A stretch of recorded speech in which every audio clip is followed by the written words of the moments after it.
stabilisation à un niveau élevé. 45% des Franciliens nous disent aujourd'hui télétravailler, c'était 43% l'année dernière. On est toujours sur 2,1 jours télétravaillés en moyenne en Ile-de-France. Donc là, on a vraiment une stabilisation. Petite baisse des grands télétravailleurs. On retrouve effectivement les mêmes tendances. La fin du bureau n'est pas maintenant. C'est clair, on n'est pas du tout sur les modèles anglo-saxons. Et on a quelque chose qui s'institutionnalise, notamment dans les jours télétravaillés. Le vendredi, massivement, on a essayé vaguement, dans les années passées, d'avertir, de dire attention, est-ce qu'on veut vraiment collectivement que le vendredi soit complètement télétravaillé, il faut quand même être conscient de tous les impacts.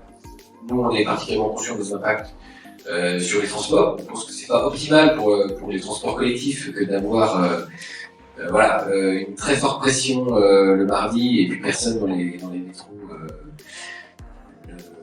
le vendredi, mais la région a essayé de faire du lissage, voilà. La cause est perdue, le vendredi est travaillé, dans les chiffres, c'est massif. Le mardi, à l'inverse, on a eu une très forte baisse 2022-2023 du télétravail. On a vraiment des choses, des rythmes qui s'installent.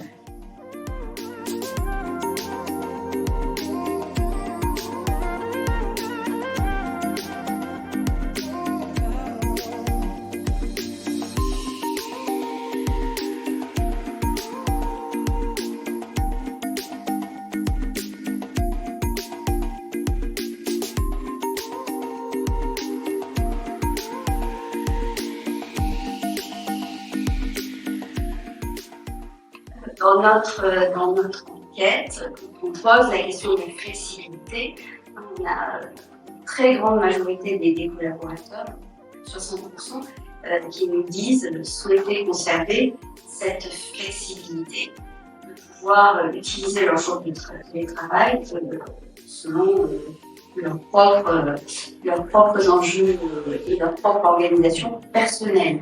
Donc revenir à un rythme imposé est une gageure, parce que finalement, une des raisons aussi pour lesquelles les salariés apprécient le télétravail, c'est bien cette flexibilité nouvelle et cette liberté nouvelle qui sont acquis.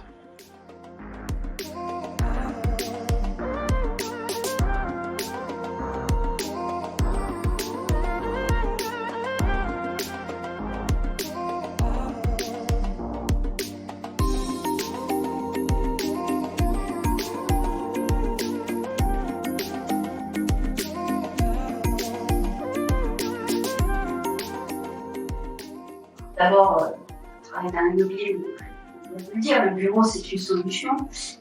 C'est une solution parce que c'est un outil pour un collectif. Donc il faut continuer d'investir dans les bureaux et surtout investir dans la réflexion sur quels espaces on doit concevoir pour accueillir ce collectif et ses façons de travailler, sans plaquer des solutions du passé, puisqu'on voit bien on est face à une évolution. Il faut être imaginatif, c'est ça qui est sympa.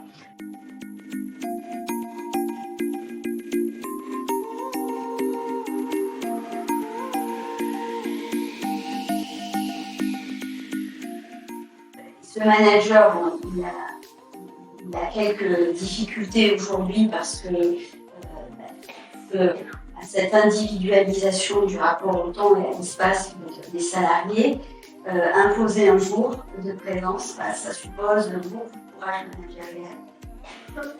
Je le dis facilement assise sur mon fauteuil. Ce que nous disent les managers, c'est que c'est extrêmement délicat à faire.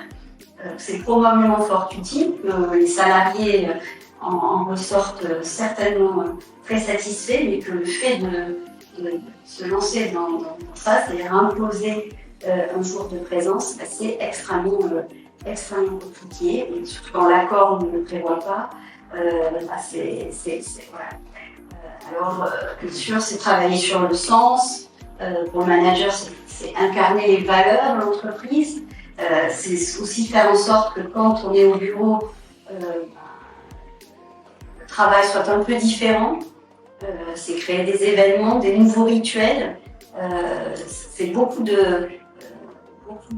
d'actions d'animation qu'il a à mettre en œuvre pour que quand le salarié vient au bureau, l'expérience elle soit fructueuse. Mais tout ça repose beaucoup sur ses épaules, à ce manager, surtout le manager de proximité, qui n'a pas souvent été formé à ces sujets d'animation du collectif. Souvent en France aussi, le manager est un expert. C'est par son expertise qu'il a accédé au rang de manager. Il n'est pas forcément un expert de management.